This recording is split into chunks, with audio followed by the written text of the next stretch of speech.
when I think about building trust, and the first time where I had such an eye-opening experience that was so shocking for me, it was, I used to work for IBM, and they moved me on an international assignment to Japan.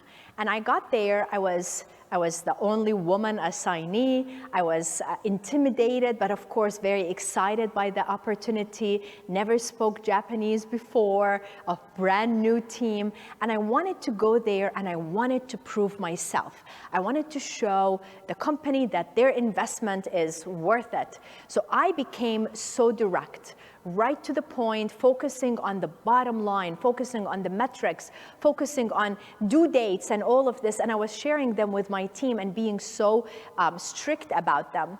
Initially, my Japanese team, they were nice, but then they stopped responding to my emails and they stopped attending my meetings. And I was so surprised what was going on.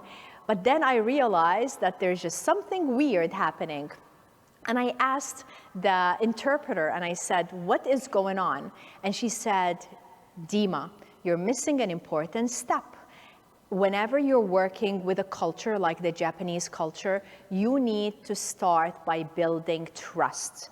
And in your situation, you jumped into the goals and the metrics and the bottom line, and you forgot that step, and as a result, it's difficult for the team to trust you, and they're not gonna be able to listen to you. So I was so surprised because my behavior, the way I was acting, which is goal-focused and all of this, that's what helped me in the US to get promoted and to get recognition. But when I was in a whole different culture, I needed to adapt, and I did not even realize that I needed to do that.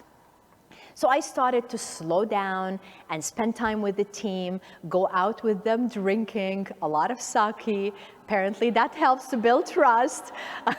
Eating sushi, getting to learn about them and their families, learning about their stories, their experiences, slowing down and not being all about the goal and the results. Because in my situation, I was afraid we're not gonna meet the goals, not because the goal themselves, I was afraid how that's gonna reflect on me and my performance.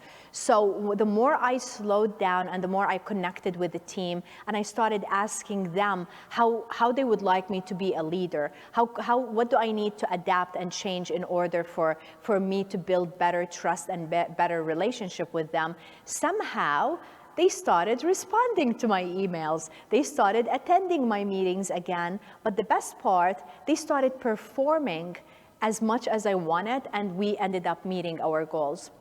What I realized many times, whether it is the culture we're working with, but trust, just like I learned in Japan, is the foundation for everything.